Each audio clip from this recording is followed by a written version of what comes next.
I'm Quinn, and I'm listening to my daddy and Cody. Now, so you had HIV. In 91. I was a mess, dude. I went and saw my school counselor the next day. I was a mess, bro. I know it's pathetic. I think about it all the time, how funny it is. Were you worried that you had AIDS too, or what? Oh my God, if you were my age back then, sex meant you got AIDS.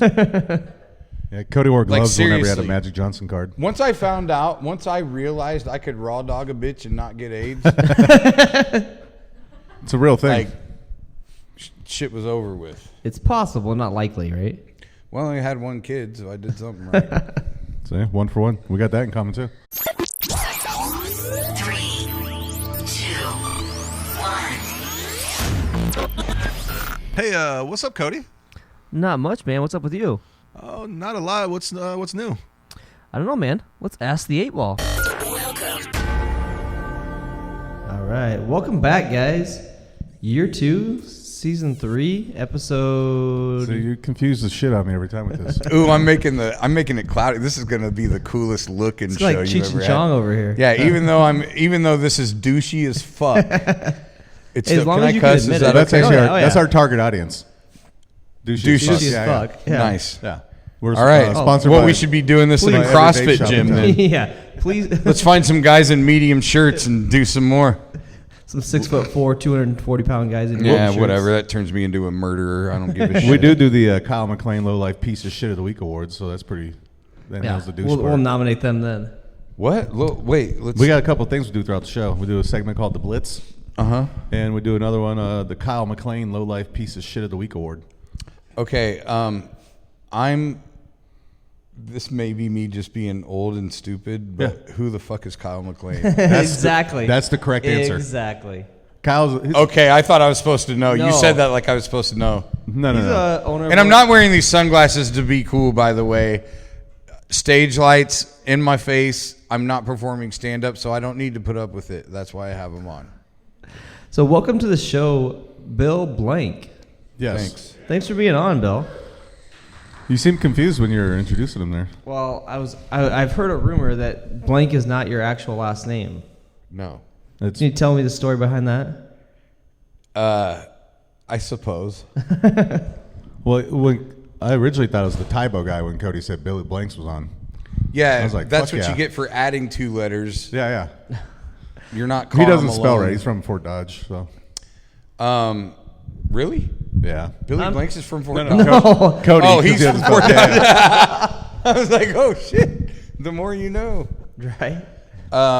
So, yes, my real last name is Burr.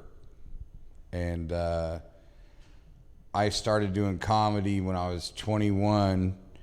So that was the year 2000. Okay. And at that time, I knew who he was. He was out there.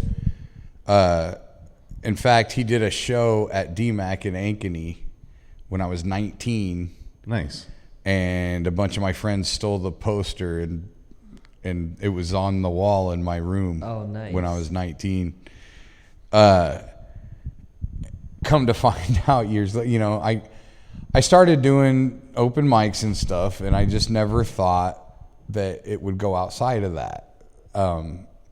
But I got addicted right away, and I just made up my mind. After my first time on stage, pretty much, I made up my mind I was going to do this for a living. And not because I thought I was that good, but because that was the night that I realized that you could do this for a living and not be famous.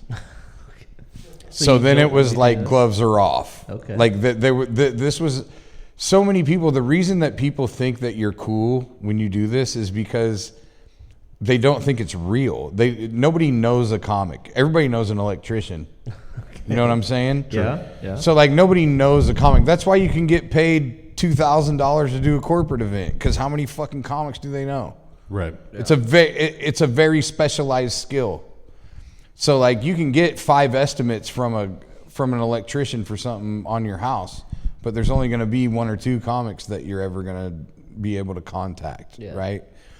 So, that first mic, that first open mic I did, the thing is, I watched that for 6 months before I ever went on stage. I was there every week for 6 months, and I sat and watched. And I wasn't going there because I wanted to pursue it. I was going there because my sister went to college with Jaredog. Have you guys heard of Jaredog? That's not. So Jaredog is a dude, Jeremy Danley. He books tons of awesome bar shows at this point. But he took that grassroots approach very early on of just, I mean, this dude was cold calling hundreds of places to book one gig, you know.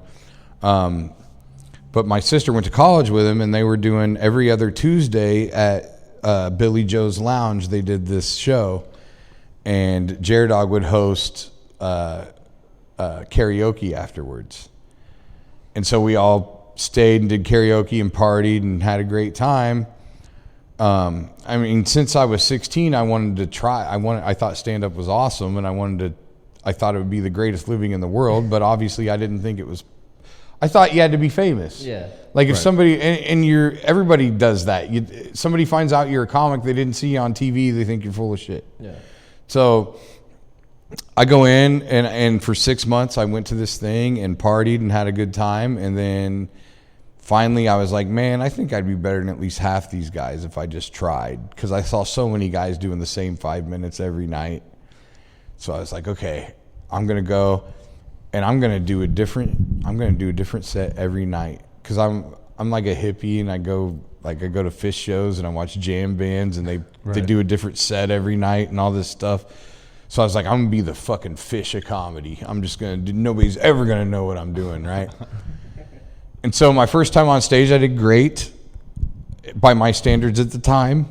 By your standards. And second time did great again by my standards at the time, and my ego and the fake confidence that I had.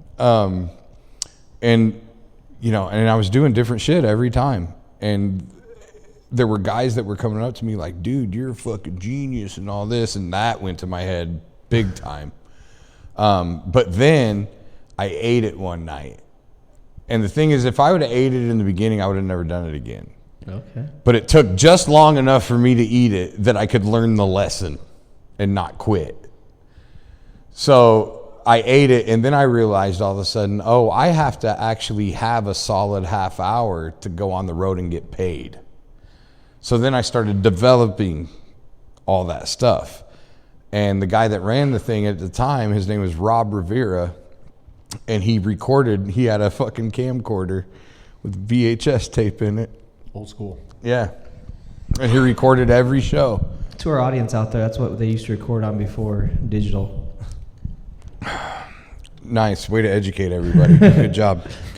So Cody did some research today. Yeah. Good job out of you, bro. On VHS. Yeah. You know, there's still a Blockbuster in like fucking Oregon somewhere or something, or Idaho. I can't remember. There was one in I just watched Alaska, a doc I think. about it. There was one in Alaska that they turned into an Airbnb. Nice.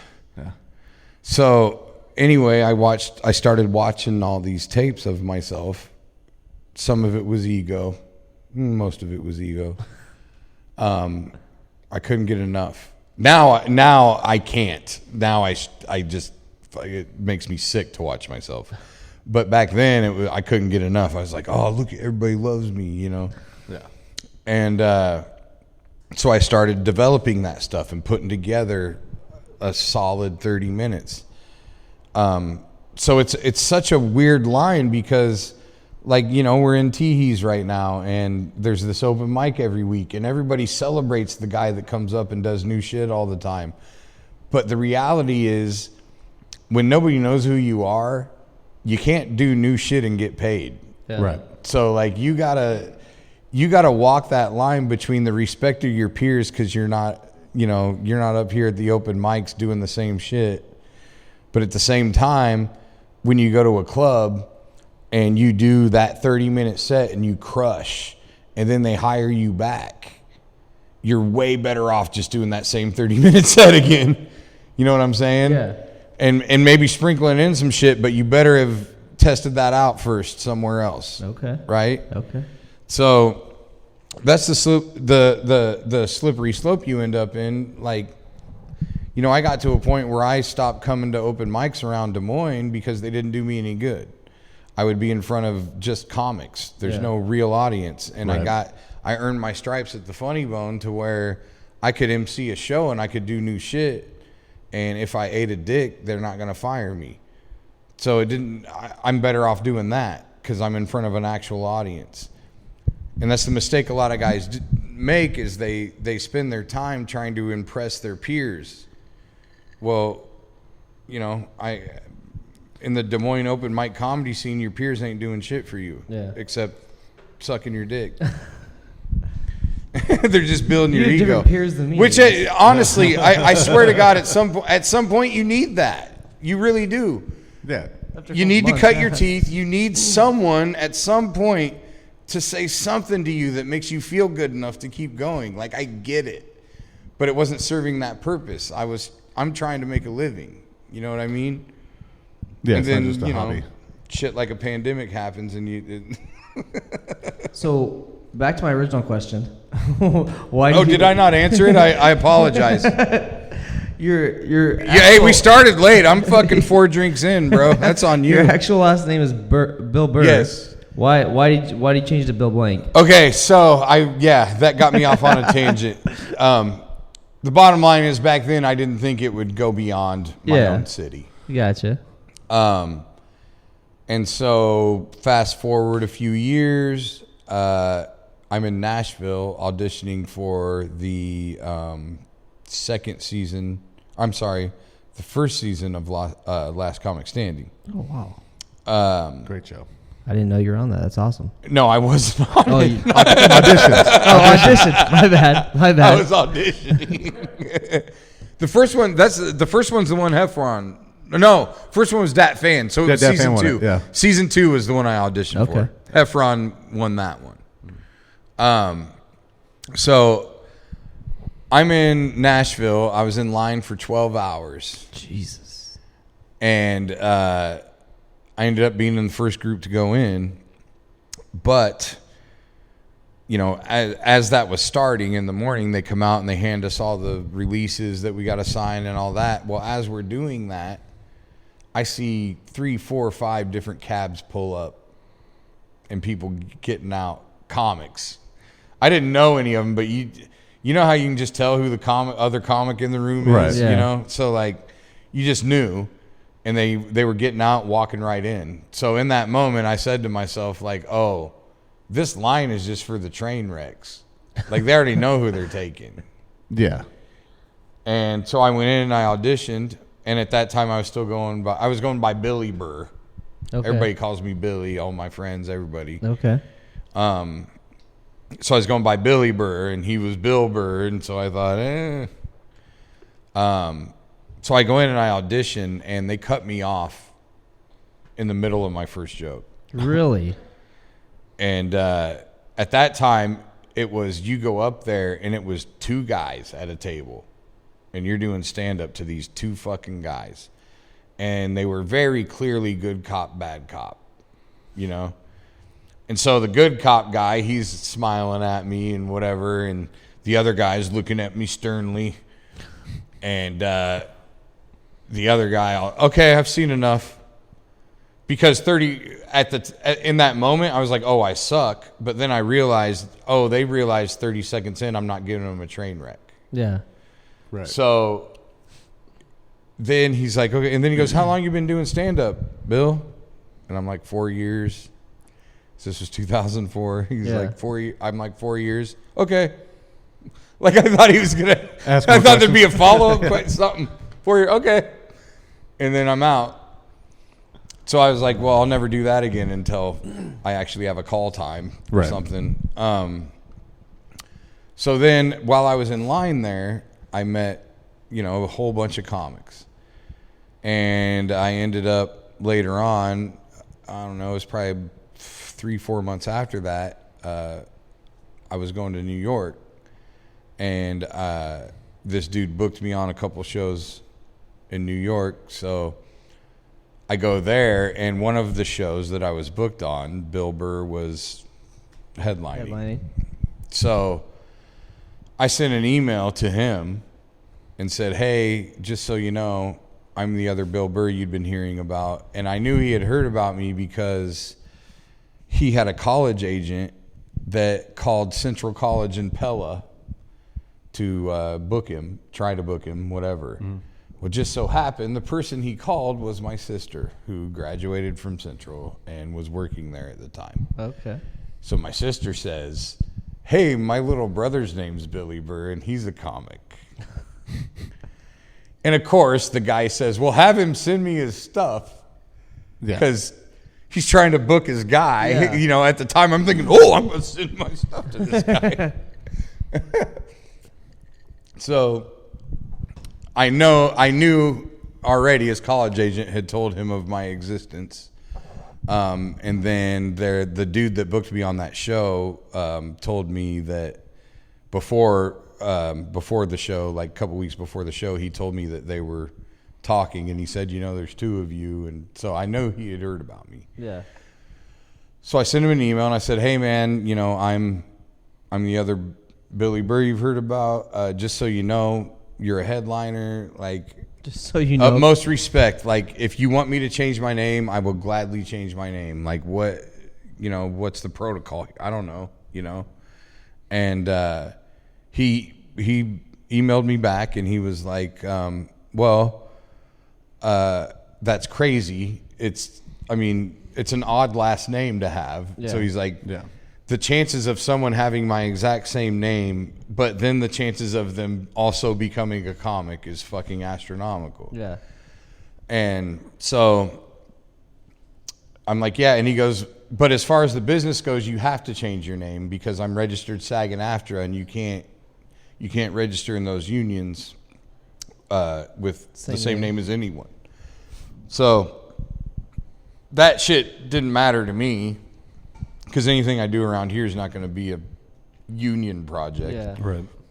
But just out of respect, I was like, okay. So I go to New York and I went by my initials.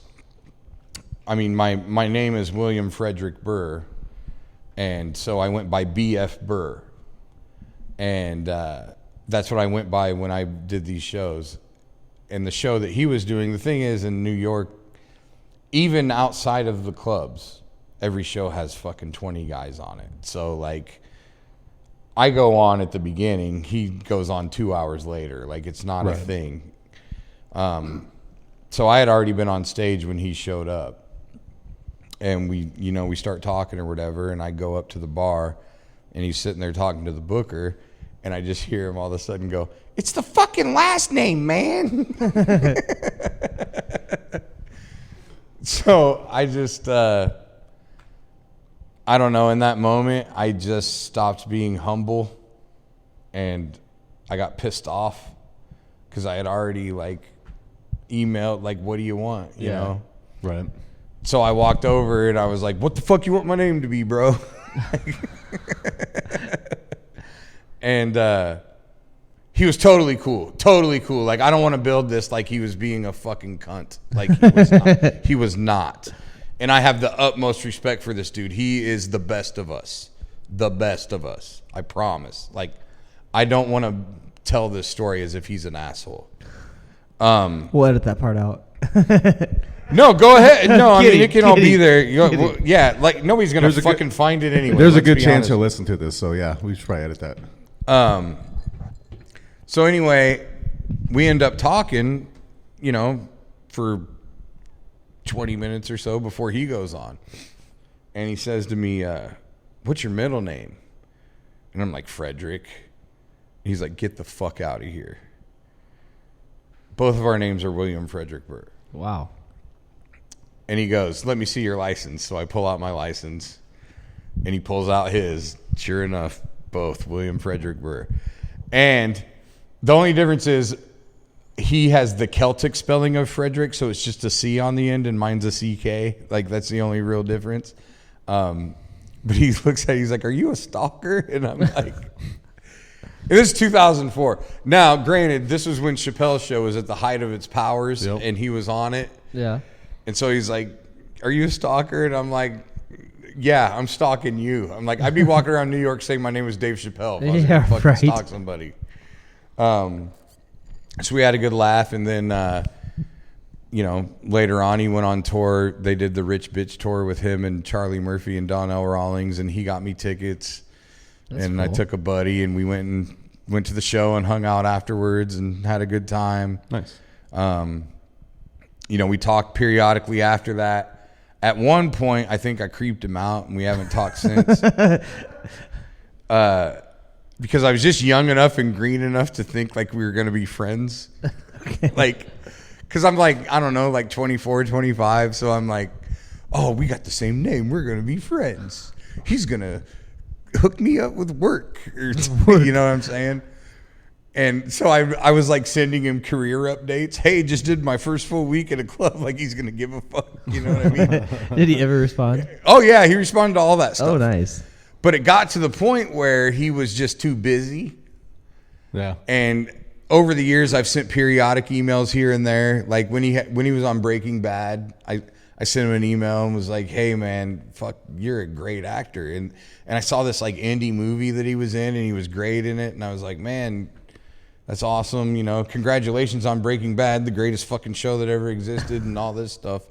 And, you know, he didn't answer any of that stuff. Yeah. So I was like, oh, I must have fucking creeped Him out. Or he's just too busy. That's like the But positive. that there. happens in this business. You make friends with a lot of people Yeah. over the years, and then something happens to where they blow up and they're just too busy. And Right. it's not personal. It's not like they don't have time for you. If they showed up here right now, we'd be acting like best friends and hanging out, you know. Yeah. But I don't have anything to offer them. Perfect. That's kind of how that works. Yeah. With that being said, let's run to our fake sponsor real quick, and we'll be right back. All right. Sounds good.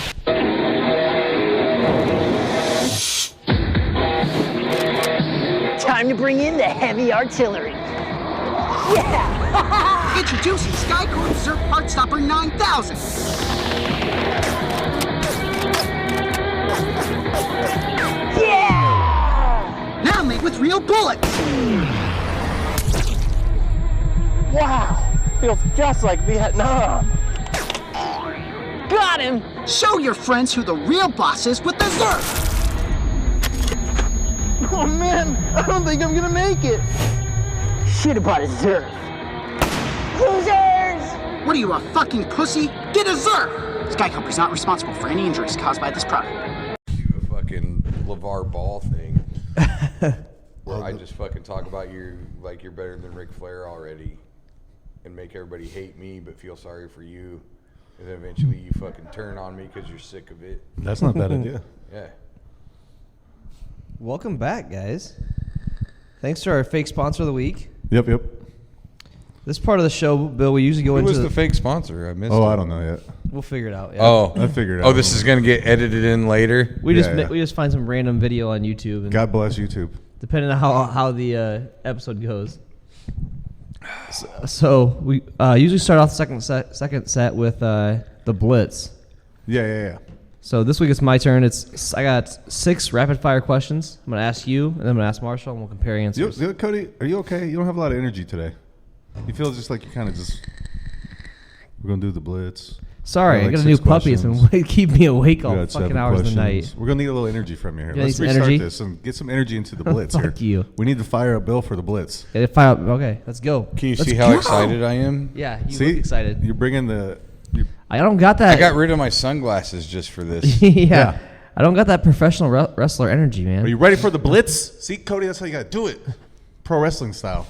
And All here's on right. the microphone. I think it's Are you ready? I think it's your crinkly hair that's the problem. Like crinkly hair? What the fuck does that even mean? It's like it's not quite white guy hair. It's like, it's almost like a. Am I Barbie- right? It's kind of like Barbie doll style, where it's just like there. Like you can just do whatever the fuck you want with it. You can mold it instead of comb it. yeah. Yeah. It's called styling gel. No, Do you have a comb or do you just have like a brush? It's a comb. I don't believe it. You still have peach fuzz on your face. That's all I can grow is peach fuzz. Oh, Is that why you're going? Is that why you're going hard at the chin? I thought about not shaving my goatee. That's something I can grow just for you. Yeah, Cody can only grow a goatee. I want to see how patchy it would be. Let it grow for a while. Start calling you Patches O'Houlihan. I can grow a mean cop mustache though. I look great with a cop mustache. A what? A cop mustache. I thought you said- Cop. I thought you said said cock cock. mustache, I did yeah. too. Cop. I heard cock Cop mustache. mustache. Like that's a lot of work. Yeah, good for you, man. That's why you have the comb. I get it. That's why I sound so tired. I've been working too much. Yeah. Does the carpet match the drapes? Is it all crinkly down there too? Just perfectly set. You can push it either direction. Jesus Christ! How did this always happen to me? It always turns on me somehow. You should have brought some energy for the Blitz, man. Are you ready now? Let's go. Let's reintroduce the go. Blitz. Let's go. This is why he's looking for a new co-host. Yeah. All right, right. time for the Blitz, Cody. Hot, hike! It's a blitz. It's a blitz. It's a blitz. Yeah, it's a blitz. Let's go. Question 1, Bill. One common sense thing that most people should know, but most people don't. One thing that's common sense that most people don't know, but they should. When you borrow somebody's car, return it with a full tank of gas. Okay, that's a good answer. It's a good answer. Number 2, best late night gas station food. Not booze. Best late night gas station food. Man, I'm gonna go with a Hot Pocket Okay. because it's safe. Okay. That's fair. It's late at night. You're in fucking Hot Pocket. Norfolk, Nebraska, or something. I hope I'm never in. You don't want to get the sausage tornado. Yeah. Nothing that's on the rollers late that's- at night is a good fucking choice. All right. All right. Okay. Unless it's Quick Trip. They're a little more sanitary. But Okay. Fair enough. Number 3, rank these in order from best to worst. Sprite, 7-Up, Sierra Mist. I'm going to go 7-Up, Sprite, Sierra Mist. Correct answer. The reason I'm going 7-Up first, though, is because growing up, that's what you drank when you had a stomach ache. Yes. Yes. That's correct. makes you feel better. Yeah. Well, it never made me feel better. It was like a placebo. It was like your mom told you it would work, so it that's did. fair. That's very fair. And then Sprite was like the next thing. If you happened to be somewhere where there was no 7-Up. Sierra Mist, the newest one. Then Sierra Mist was like, you're trying Pepsi. Yeah. Number 4, where would you rank yourself looks-wise, 1 to 10? Oof. Jesus Christ, that's not fair. Just sit next to Cody for a second, then you can. Well, here's what's crazy. Like, I just went through a divorce, so like, I outpunted my coverage looks-wise in my marriage. So I'm gonna go 7. Okay. All right. Okay. Fair enough. I'm a fucking 7. Fuck that. Yeah. Have that big swing and dick Total confidence. 7. I'm so confident with my 7. Number 5, why are they all on one side of the table at the Last Supper? What a question. Well, the reason they're all on one side of the table is because it's a painting of something that didn't fucking happen. Okay. So I'm not saying it didn't happen. I'm being a douche. But what I mean is, first of all, if you were taking a photo, you would ask everyone to pose on one side of the table. I mean, it's just logistics. Okay. Fair enough. And last one, what's something you wish you would have done in your younger years? I wish instead of trying to play college baseball, I would have just went to Iowa and been Herky. Okay. Nice. Okay. Nice. That's a great answer. I love that. Because I would have had the best fucking 4 years of college. I wasn't good enough to play Division I baseball, so I went to a JUCO. Okay. And I went to Marshalltown, MCC Tigers. MCC. And I played baseball there. And I was also the mascot for the basketball team. Really? Yeah. That's awesome. Mascot dreams. I like it. What was the mascot? I was Tyrone the Tigers. Tiger. Tyrone the Tiger. Okay. Yeah. And I was also in high school. I was the mascot for football and basketball. That's awesome. Yeah, I was the polar bear. I was the North High polar bear for That's fantastic. Football and basketball, and then I was the tiger in at MCC. I hated school. Well, who doesn't? I was actually on the Don't stay in school, kids. I was actually on the dean's list one semester in college. It was a combination of dropping the right classes and giving a fuck. But also, like, I dropped out after that. After my freshman year of college, they dropped the baseball program. The only reason I went to school was to play baseball. Oh, yeah. I didn't want to have anything to do with school at all. But my dream was to play college baseball.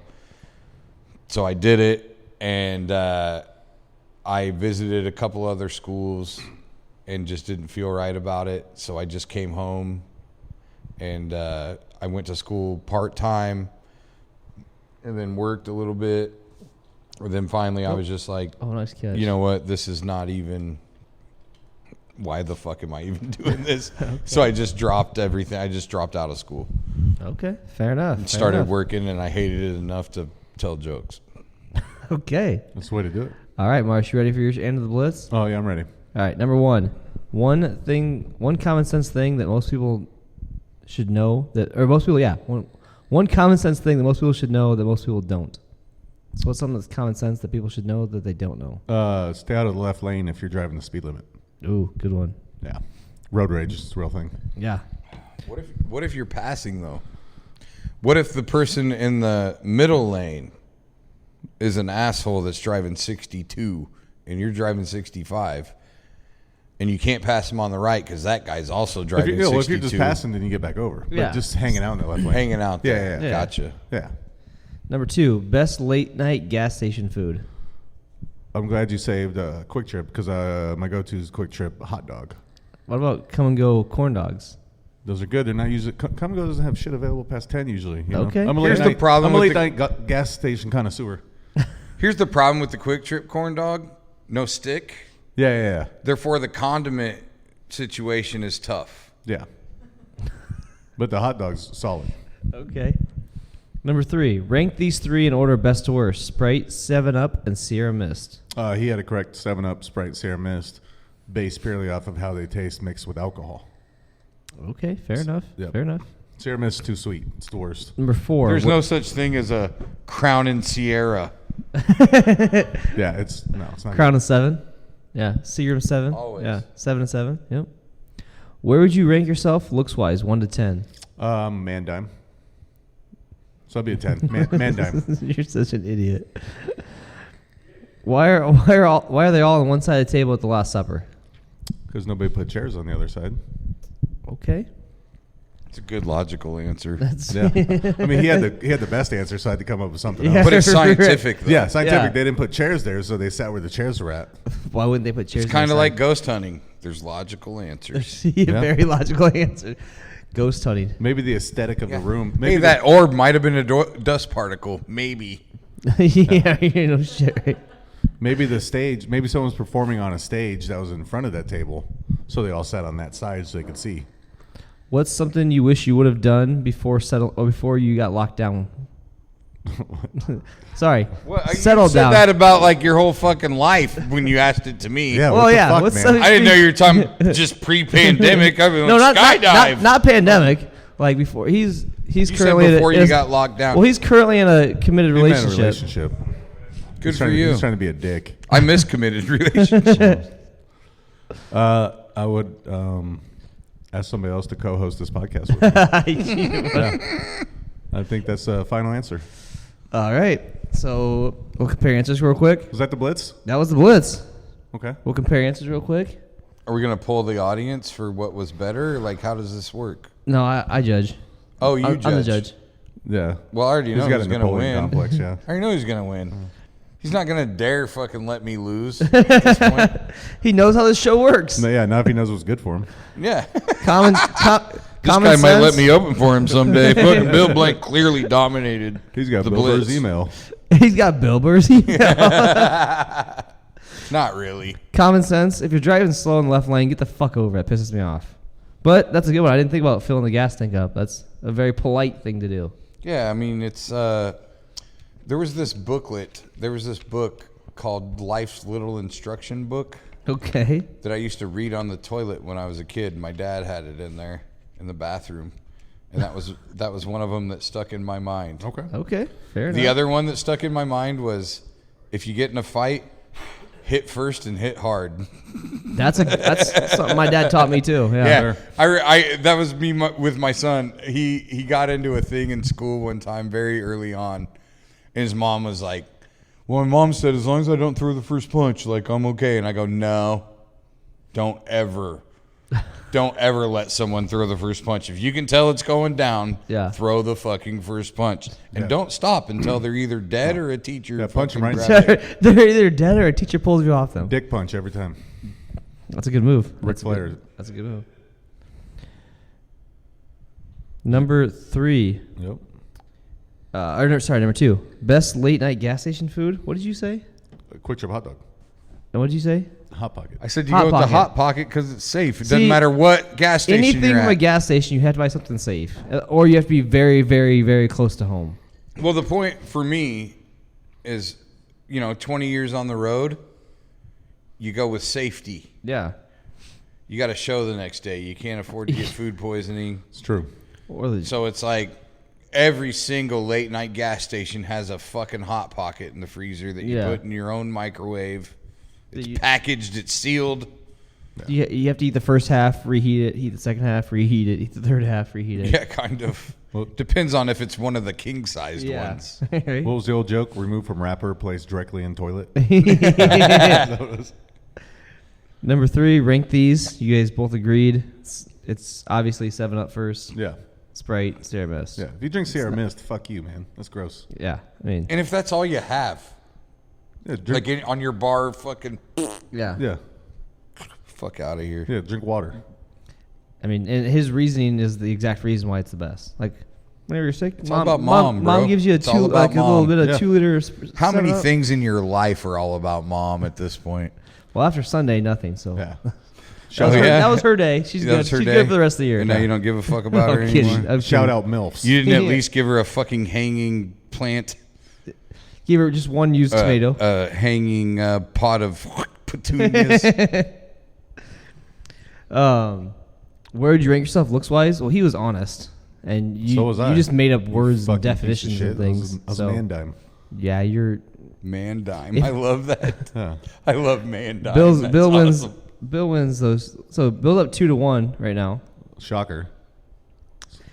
Why were they all on the last side table? There's no chairs. That's probably an actual good reason. So I'll give you that one. Thank you. He's trying to make this seat. Everyone on the edge of their seats to see who's going to win this last one. Yeah. He wants to have one deciding vote. Absolute power corrupts absolutely. Is what this really boils down to. Coming down to the last question. Bill's up 3-2. Something you wish you would have done before settling. Bill's not up 3-2. It's tied 2-2. Well, there's 5 questions. There's 6 questions. He foreshadowed the last one. There's 6 questions. So I lost. Yeah, you lost. You lost 4-2. You're terrible. But hey, you were close. You were close. Okay, so why did he lose? Let's go to these next 2. I want to know why I won those 2. Well, rank yourself. You're honest. The Sprite one I'm going to give to you because you said the last first. 2. The last one was on this side of the table. Actually, I gave it to him. Yeah, so there's 5, not 6. There's 6. What's the 6th question? 6th question is something you wish you would have done before. Oh, okay. That's the one in your younger years. Say. Yeah. I said set lockdown for him because. Gotcha. But you never said who won that one. You won. Well, I know. Because you have to win. I know at this point. because it can't be a tie. I just wanted to know the reason. That's fair. Because someday you might let me open for you. Cody, you're that's the kind of honesty we're trying to talk about. Hey, I know how to kiss ass. Yeah, and here's the thing. If I somehow represent upward mobility, you're fucked. Cody, let me ask you a question since you're a shitty referee on this one here. Have you ever looked at Bill's Twitter? I haven't looked at his Twitter. I looked at his let's Facebook. go through some tweets. Okay. There's a common theme here. Let's see what the tweets are. Fuck these chicken shit refs. That ref under the basket can eat a dick. Fuck every referee who ever lived. I hope these refs wreck on the interstate on their way home. That fucking piece of shit ref just literally watched Luka get pushed in the back and stared at it and called nothing. I hope these refs are all in the same plane crash. That is the travel. Fuck these asshole refs. I want every ref in the world to sprain their ankles collectively. The refs are shoving it up Oregon State's ass right now. Seriously, am I the only person noticing how bad the Beavers are getting screwed by the Zebras tonight? And I wasn't even. I'm a Hawkeye fan. Yeah. Like all that's Hawkeye stuff. But when I started tweeting that, it's because I bet on Oregon State. Fuck every ref on the planet. I hope all of them tear their ACLs. And call a fucking foul, you pieces of shit. Yeah. Do you like referees? I do not. Do you like zebras? I like zebras as a species. Okay, fair enough. I do not like anyone that wears a zebra striped shirt. Yeah, fuck Foot Locker. Fuck Foot Locker too. Yeah. So you mentioned gambling, and you have a joke about gambling's worse than heroin. Yeah. Because heroin, you wouldn't do heroin if you had a 1 in 3,000 chance of getting high. Yeah. Yeah. So what's more addicting, gambling, heroin, or stand-up comedy? I'm gonna go with stand-up. Okay. And it's so funny, man. I had this conversation with a guy I was opening for on the road. This was early 2000s. Okay. And this dude had an RV, and he just fucking went from gig to gig, stayed in his RV, and we were getting stoned and drinking after the show. And he was like, man, he goes, we're addicted to the worst drug in the world. Which stand-up comedy, it's not necessarily labeled stand-up comedy. What we're addicted to is instant recognition. Yeah. Which is also what drug addicts are addicted to, which is also what everybody's addicted to, right? Yeah. And the reason that stand-up is more addictive is because we are willing to drive across the country for $100. And there is nothing rewarding about it other than the fact that you're doing what you want. Yeah. So, yes, stand-up is definitely more addicting if you're decent at it. Yeah. Like, if you suck out of the gate, you're probably not going to get addicted. But if you're fucking good, I can't even tell you. I've done a lot of the drugs. Okay. And nothing felt better Then stand-up. than that first time on stage. And that's exactly what it is, man. You talk to coke heads, all that shit. They're like, you just chase the dragon forever. You chase that first high forever. Yeah. And that first high from stand-up, you chase it the rest of your life. It's like we were talking about earlier. I need to come to more open mics. I need to be around people that are excited about comedy. Yeah. To get my excitement back up, and to feel that energy, because I'm still chasing the dragon. It's so my very first time my experience was much different than yours. My very first time I absolutely bombed. I was only up for maybe a minute and a half, and just was so nervous and just got off stage. But ever since then, I've gone up multiple times, and after my first show, I'm like, this is fucking awesome. I love it. Yeah, it's. Well, I actually envy that, to be honest with you, because had I sucked out of the gate, my work ethic would have been better. Yeah. Because those guys that you hear the stories about guys that got huge, and they're like, I fucking bombed my first time on stage. If you bombed your first time on stage and you did it again, you got way more than I got. You know what I'm saying? I promise you, like that's something you should hang your hat on. That's not something you should feel bad about. Okay, fair enough. Because, like I said, had I bombed my first time on stage, I wouldn't have never done it again. I'd have been so fucking embarrassed. I would have. Thank God I didn't. Yeah. Because then I got addicted, and then here it came. But I envy the guys that didn't do well their first time and kept going, because those are the guys that kept getting better. And for a guy like me, I did well my first time on stage because I was just naturally talented. In a public forum, I wasn't nervous in front of strangers, like all that stuff. Yeah. All the stuff you can't teach, I was good at. Okay. But the things you could teach, I wasn't. And so I would much rather be the guy that can be taught, because when you're not good at the things that can be taught, but you're good at the things that can't, when people try to teach you, you tend to go, fuck you. You're only trying to teach me this because you suck. Yeah. Right. Because you're not talented. But the reality is they got a work ethic that is so far beyond yours that you should respect it. Like Louis C.K. ate a dick his first time on stage. I didn't know that. Who the fuck's better than that guy? You know what I'm saying? I mean, granted, he's a predator, but I mean, you're I'm not just wrong. saying. But his comedy's funny.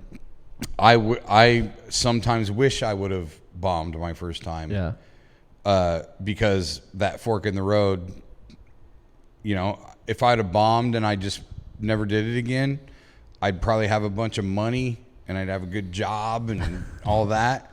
My life would be completely different. But instead, I went this direction and I have 2 failed marriages and I'm struggling to keep my shit. You think that one success going up changed your whole life? Absolutely. Absolutely. And when I look back on my life, I see how it all built up to that point. Nice. Okay. Like I would have never dreamt of thinking I could be a stand-up comedian when I was in high school. Yeah. But I have teachers and shit that talk to me now that were like, yeah, no fucking doubt about it. Really? And peers, you know. I was a 50-50 dude. Like, you either loved me or hate me, which is kind of like how I am now. You either love me or hate me. There's really no middle ground. There's nobody that's just lukewarm on who I am. Okay.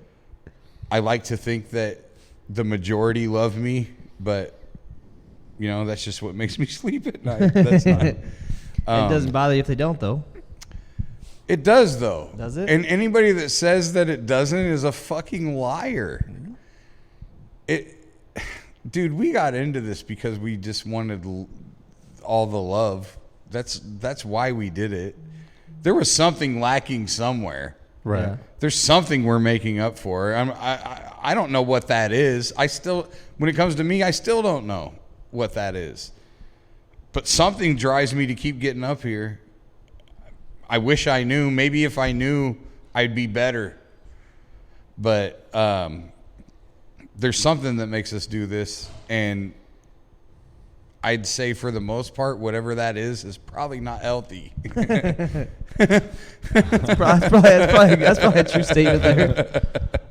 Let's run to our sponsors real quick. BBops. You a fan? Let me tell you something about BBops. When Five Guys and Smashburger came to town and everybody was like, oh, Yeah. You're an asshole, because neither one of those places can touch BBops. Not even close.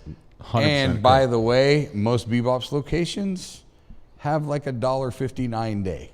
Yeah. And in my neighborhood, I'm from the hood, we get 2 of them. Yeah. $1.59 cheeseburgers every Saturday and Sunday, bro. Yep.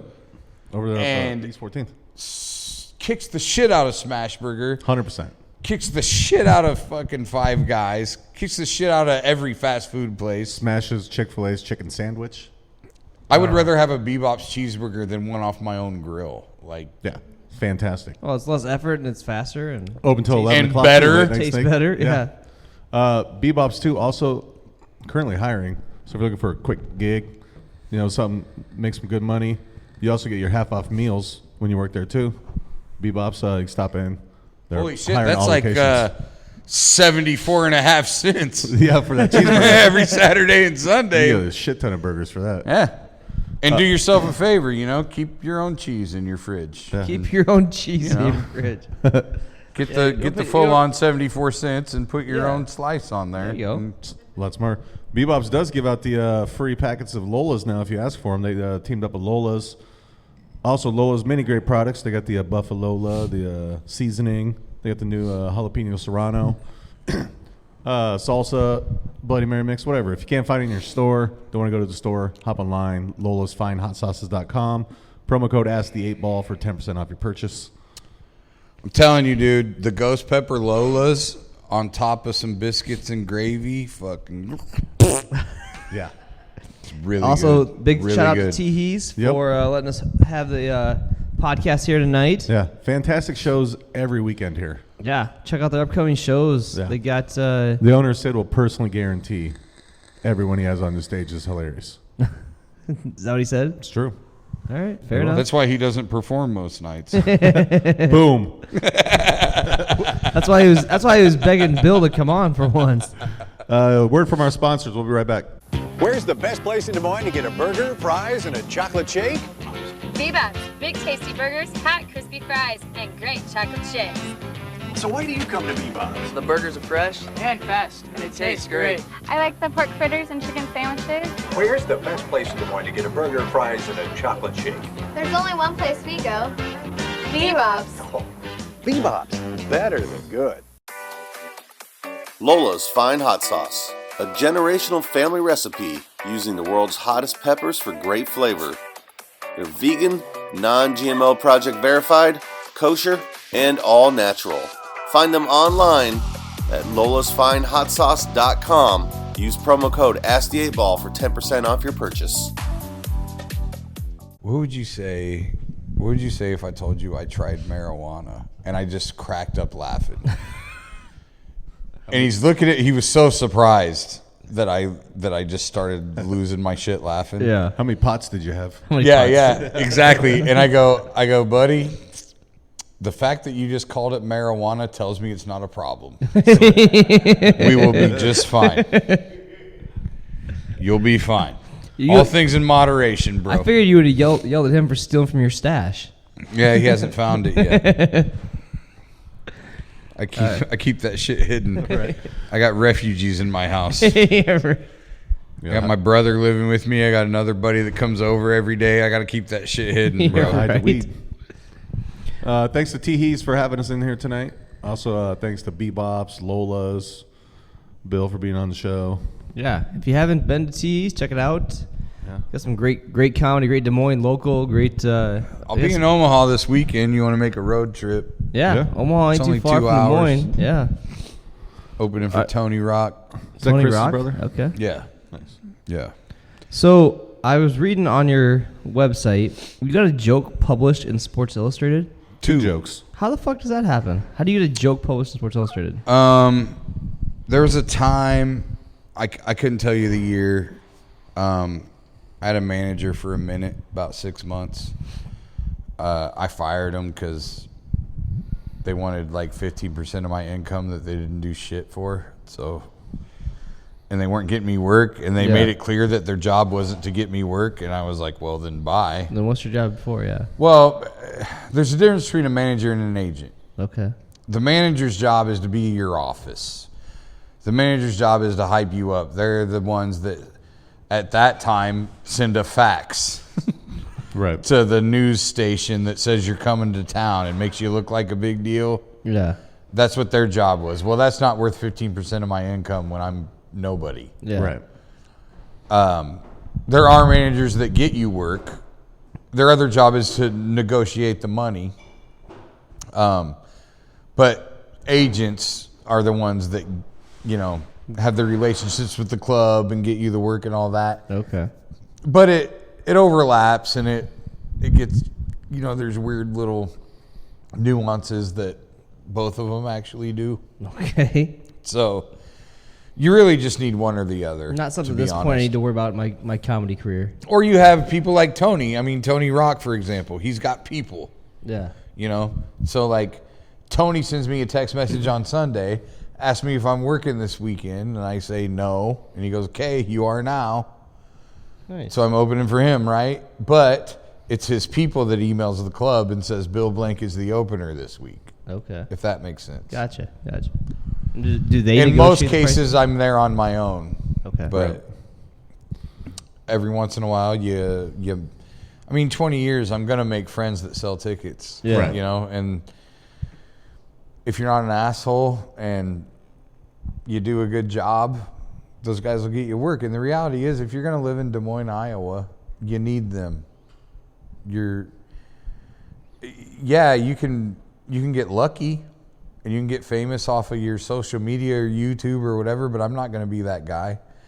So now I rely on my own reputation for whatever work I get. Also, guys that are selling tickets that are my friends that like me, like to hang out with me off stage. Like in the end, like honestly, a lot of it has nothing to do with what you do up here. It's like as long as you don't suck. Okay. If you guys hit it off, like when you're to the level where you're selling tickets and you're working every week at a club and it's, you know, Thursday through Sunday or whatever that club's system is, for you as that headliner, you're much better off with a mediocre opener that you actually like to hang out with. Yeah. Than you are a really good opener who drives you nuts. Right. Like over the years, I've taken, I'd say 2, 3, 4 different comics on the road with me for extended periods of time. And the guys that have lasted in that situation are the guys that I can spend my time in a car with for fucking 30 hours. Yeah. And I really don't care if they're that good. All I care about is the fact that they want it bad enough, because they will get that good eventually. And can I fucking hang out with you in a car, in a hotel room, and all that stuff? And that's what I gauge it off of. Okay. So and when you get to the point where the thing is, all those guys I'm taking on the road with me for those reasons are the same reasons I'm working this weekend. Okay. Fair enough. If that makes sense. Yeah, definitely. So what were the jokes that were published in Sports Illustrated? Do you remember? Yes. The first one. So what happened was my manager at the time sent me and everyone else that was in the group, management, whatever. They said Sports Illustrated is looking for jokes about the World Series. Okay. And they said the article's not going to get published until after the first round. So the parameters were who's going to win the World Series and why. And that's what you had to write your joke about. Okay.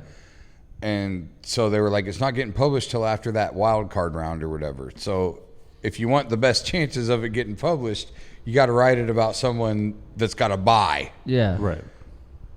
The amount of comics that didn't know that helped, obviously, because comedy's 50-50.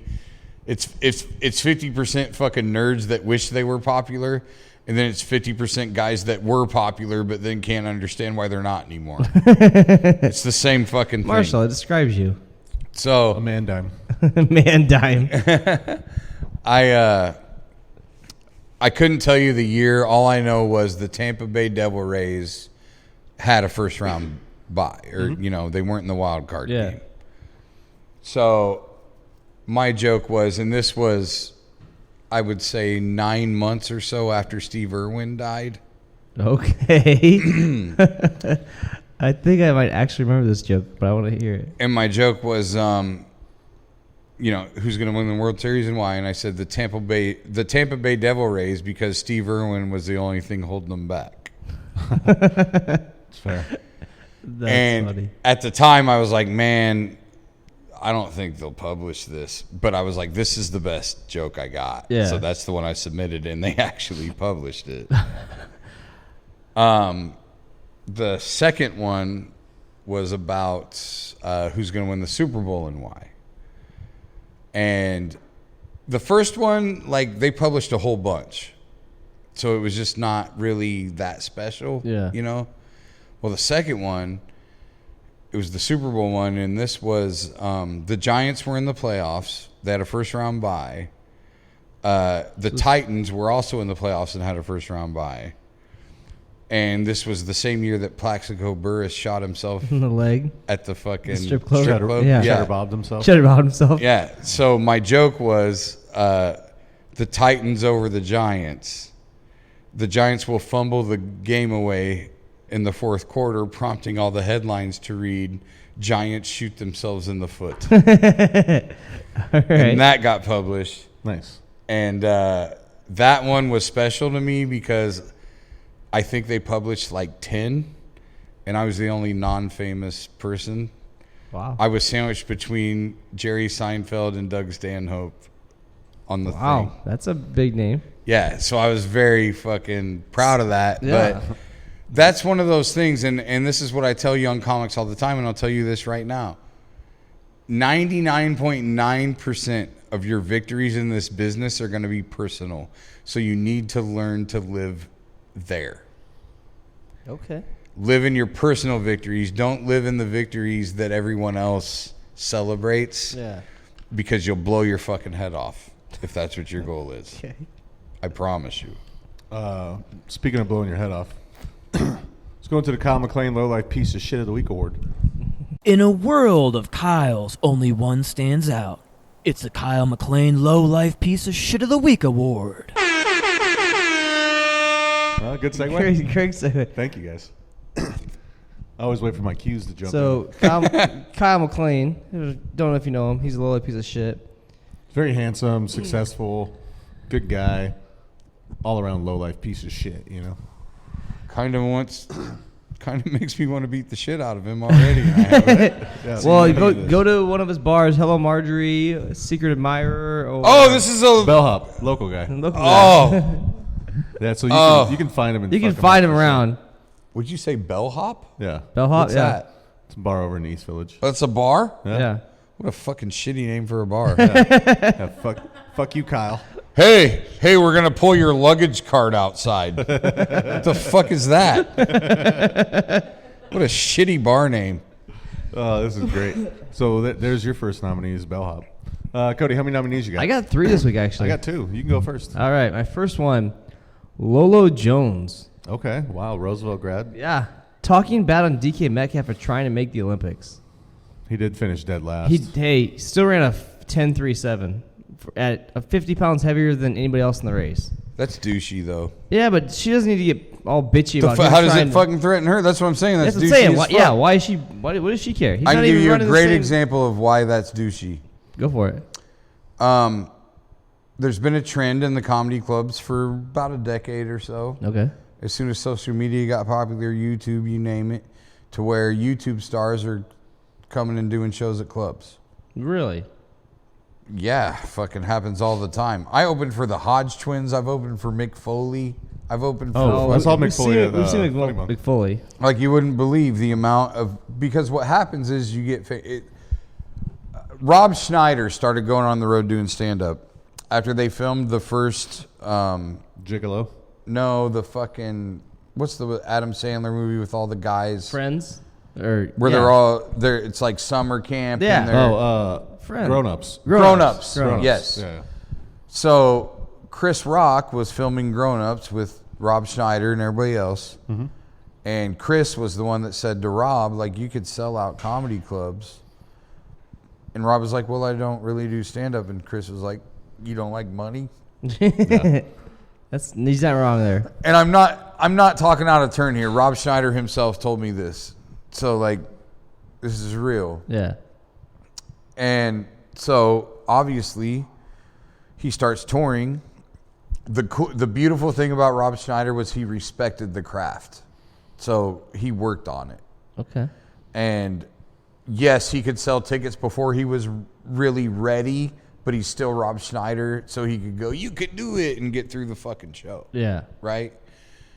When that stuff started happening on a more frequent basis, and I was one of them, to be 100% honest, when these YouTube stars started showing up, I'm like, they're taking work away from guys like me. I'm trying to feed my family with jokes, and these guys are fucking booking a comedy club, and that's a week that that legit comics can't work. Yeah. And so I'm fucking pissed, right? But then you start seeing most of those shows, most of those YouTube stars, most of the wrestlers, because the thing about stand-up is everybody thinks they can do it on some level, and then they find out they can't really quickly. It's harder than... Well, that doesn't change when you're famous enough to sell some tickets to a venue, you know? So they go and they do it, and a lot of them don't deliver the goods, and everybody's disappointed, but whatever. The bottom line is those guys do that on like a Tuesday night when the club's not even open anyway. Yeah. So the club's open on Tuesday night. They sell it out. And now the club makes money. And the club stays open for guys like me to work because nobody is coming to the show to see Bill Blank. I don't have anyone specifically coming to see me anywhere that I go ever. Okay. Unless I'm fucking home and I'm headlining a show at the Funny Bone and I can make an invitation and send it out to everybody that I've known my whole life. Yeah. But that doesn't extend itself to the rest of the country. So I work at these clubs based on reputation. I work at these clubs because they know I deliver the goods and I'll do a good job and I won't fucking dig a hole and I won't ruin anything. So that's why I work. Yeah. Well, I can't have that work if the club ain't open. So these guys that are coming in on a Tuesday when the club isn't open anyway, they're not taking any work from me. They're actually giving me work. Yeah. Yeah. So you just have to fucking get to the point where you understand that. So Mick Foley's your Lolo Jones. No, Lolo's being a douche. Mick Yes, was she not. is. I know. That's the difference. Mick was a super nice guy. Yeah. Mick was awesome. Marshall, you got that one? Yeah, speaking of YouTube guys, my nominee, Logan and Jake Paul. I said Logan, Jake, and Paul. Logan and Jake Paul. They're beefing up their personal security because Floyd Mayweather threatened to kill them because they grabbed his hat. Well, only one of them grabbed his hat, but he threatened to kill both of them. He got a chip the other guy in the black That's guy such for a it. fucking suburban white guy thing to do, Yeah, by the just way. grabbed his hat like Floyd. Oh yeah, because you grabbed his hat and he's like, "I'll fucking kill you, motherfucker!" Like, and then punched him in the mouth. you know how many times I've told somebody I was gonna kill him? I didn't mean it. I wasn't gonna Right. actually kill him. Well, he might kill him in the ring. Oh, I hope he does. I hope he does. Yeah, God he's a damn big it. show. But so they're low lives for The fact on that you're T- sitting there telling hoping that he TMZ does tells me they're doing their job. Yeah. Well, yeah. they're promoting the show. I hate but both they went and told Pauls TMZ so much, but that they're beefing up they're security promoting because of it. Fuck off. Yeah, both the Pauls are terrible people, and I fucking hate them both. Hope Yeah, they, but hope they they're also on the know. same plane as all. They also know if they fucking report that to TMZ, TMZ's going to report Yeah, it. that's And what I saw. look how much more hype. Hey, I love their promotion style though. I hope the next. I think they're doing. Fucking shitty people, I think great promoters. I know they're fucking assholes, but I think they're brilliant. Yeah, to be they're honest fucking. with you. Me and him were talking about this. All they're doing is don't hate the player, hate the game. Yeah, I was like, they fuck both of them individually, but promoters, those guys are doing it right. Muhammad Ali started this shit. Can I hate the game but still hope they're on the same plane as the referees that you don't like? Absolutely. Here's my problem with that. At least Jake and Logan Paul can throw some fucking hands. Yeah. Yeah. Referees are referees Yeah, because they couldn't be cops. Because they got beat up in high school. They couldn't pass the fucking police academy thing or whatever you're supposed to do. And they need some fucking power. So Is that the same with baseball umpires? 100%. Okay, fair enough. Actually, I'm kind of good friends with a Major League Baseball umpire. Well, I'm not. My brother is, but I think we're talking about the same guy. we might be. Yeah. But here's the point. Cops become cops because they were pussies. Jeez. And I don't mean that across the board. I mean there's a sect shitty of them. ones. The guys that are killing black people for no reason, those are the guys that got picked on in high school Yeah. and want to assert their fucking authority and they can't wait. And I've had this conversation with cops that I'm friends with, and it's like, dude, you guys aren't in charge. That's the problem. Yeah. You're supposed you show up to de-escalate a situation, and you don't de-escalate it. You act like you're the fucking man. You shut the fuck up and sit down. Puff your chest you up, can't yeah. do that. That's not de-escalation. So You're not wrong. that's what refs are. Like look, I'll give you an example. There's back in the day when you signed up for Sports Illustrated, they'd send you a video or Yeah. some shit, right? And there was this video about basketball where you saw a ref look at Larry Bird and he's like, "Stop crying and play the game, you big baby." And that was like a thing. It was funny, quote, whatever. Do you think that motherfucker would have said that to Larry Bird out back of a bar? No. Fuck no. Exactly. And somebody tells LeBron to shut up and he's fucking 5'3", fuck you, dude. He'd throw you 7 rows into the bleachers. You would never talk to him like that if you didn't have these stripes Bron on. Plays in so that's what drives me nuts. That's what I hate about officials in sports, period, is so many of them have this attitude as if people bought tickets to watch them referee the game. Yeah. Like some guy fucking travels in a big moment. It's like pro wrestling. We're talking about my son and pro wrestling and all this, right? It's like pro wrestling. These refs are doing the fucking pro wrestling referee move. like 2 minutes into the first half, a guy travels, they just call the travel, right? But if there's 4 seconds left and the team that just traveled is up by 2 points and it gave the other team the ball. Yeah, they're going through all the motions. They put on a fucking show. Fuck them. They're not a part of this. So your second nominee is referees. Cody. My second one is Terry Bradshaw for talking shit on Rodgers when Terry Bradshaw is the most overrated, Wow. He's got more. He didn't deserve anything. He was on one of the best teams ever. I don't know if I'd say Terry Bradshaw's overrated or didn't deserve anything. He's an idiot. I mean, he wasn't a cowboy, but you know. He's a moron. Literally, couldn't barely pass college. Okay. And then the only reason he was successful in the NFL. Me neither, by the way. Yeah, how many players in the NFL do you think could pass college, as you put it? Could pass college. Yeah. By the way, did you pass college? Yeah, junior college. Flexing hard. All right. So you got Terry Bradshaw. So finish your thoughts. Terry Bradshaw was ripping on Aaron Rodgers. Yeah, I mean, I think I disagree with what he said about Rodgers. Yeah. Even though I hate Aaron Rodgers until he leaves the Packers. Then I'll be cool with him. My first Cowboy game was last December, not this past one, but the one before that. Yeah. And playing the Packers. Mm-hmm. My first fucking game in Cowboy Stadium ever in my life. And they were whooping the shit out of us the whole game, and I was pissed because I had a show in Omaha, actually. And after the second show Saturday night, 11:30 at night, I fucking started my drive to Dallas. And I drove overnight, got there at 9 o'clock in the morning, slept for an hour, and then went to the fucking game. How many vehicles have you ran through, like just putting so many miles on them? 3. How many miles did you get on each one before it died? Well, the first one was like the car I bought when I was 19, so that doesn't really count. Okay. The second one, I was renting a lot of cars and stuff because there was a time where it was like $25. It was so worth it to just rent a car and not worry about it. So I couldn't really. I've never been one of those comics that counts my shows or my miles. But you've driven a lot of shows, right? Oh yeah, of course. My new car now, I've only had it for almost 2 years, so it actually hasn't driven to a lot of gigs.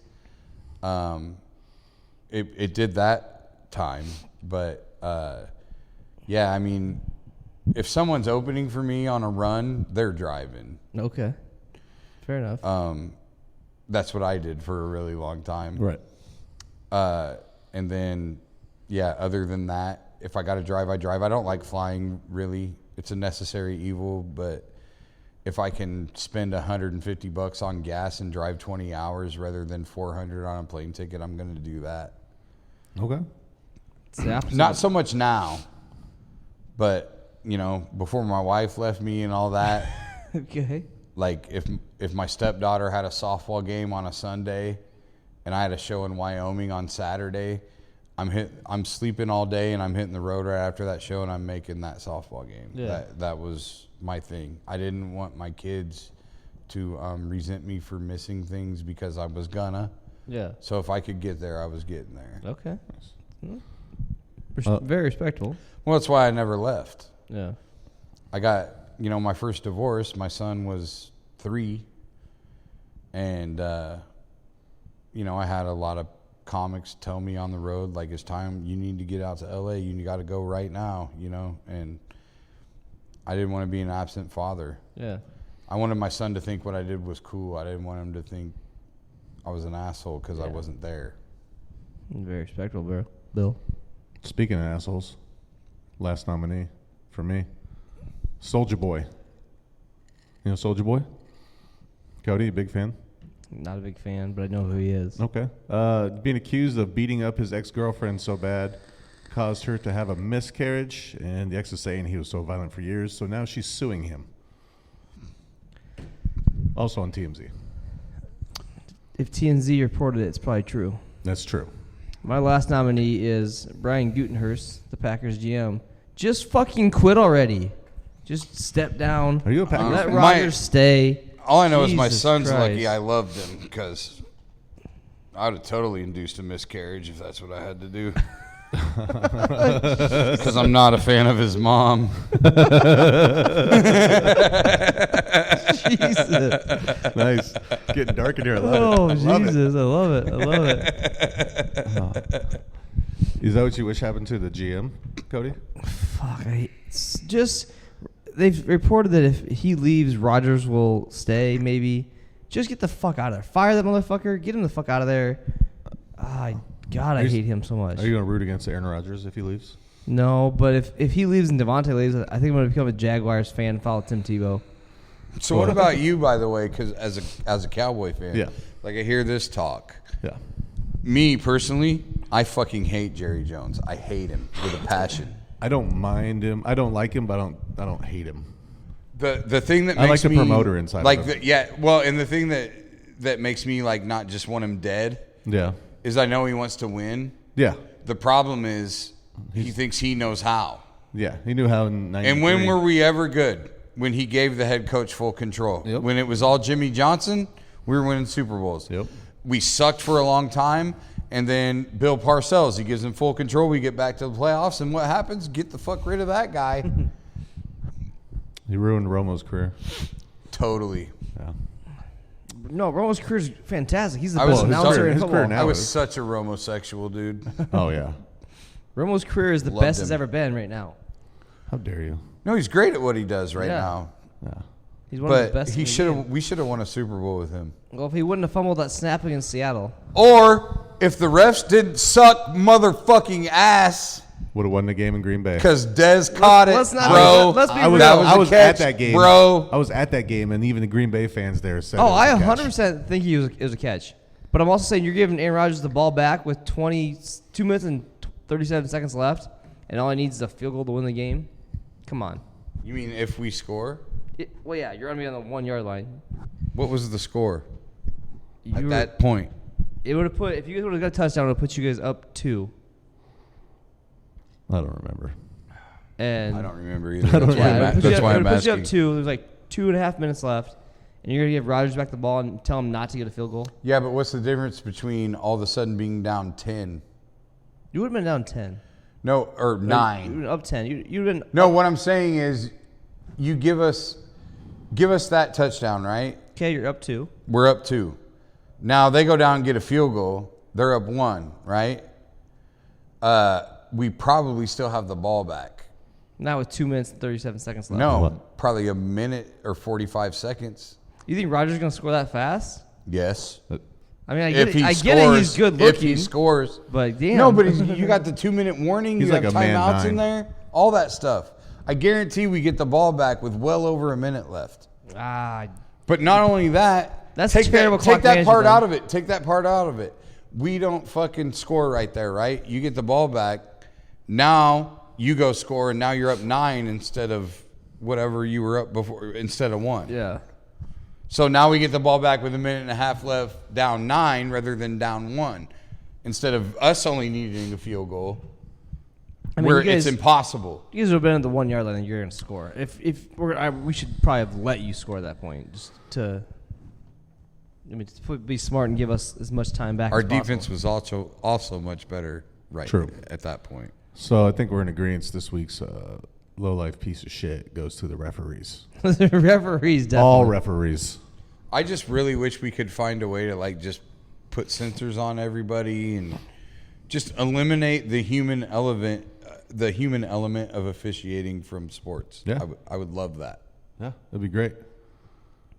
Because you shouldn't have people in charge that can make mistakes when it comes to shit like that. I hate it. Cody, you got any final thoughts? Final thoughts, man. It's that time of night. It's been it's been a while since it's been TeeHee, so thanks TeeHees for letting us be here big again, shout man. TeeHees. Thanks to our sponsors. Thanks to Mr. Bill Blank for being on the show. Thanks to Sid for letting me hit my douche flute indoors. Yeah. Shout out Sid. Shout out Sid. Also, shout out FJP. Fuck Jake Pearson. Yep. Do we have any final questions? Anything you want to know? That's all I got. I think you got it all out. I think so. Yeah. Do you got any final thoughts, like Jerry Springer, like final thoughts, end of the day kind of thing? Take care of yourselves and each other. Yeah. Don't drive slow. Yeah. No. I guess if I were to throw something out there that I've kind of come to in the last week or two, it's just I think you're never too old to dream, and I think if we stop dreaming, we start dying. So, if you got a dream, fucking pursue it. Yeah, there's just really nothing left. That's kind of what you do with comedy, right? Yeah. It's weird because there's moments where you feel like you have achieved it, and then there's moments where you think you're not even close. And then there's moments where you feel like a total fucking fraud. Like, I got inducted into my high school's Hall of Fame. Like, I'm on a fucking wall between doctors and lawyers and all this shit, and all I did was play with my dick for the last 20 years.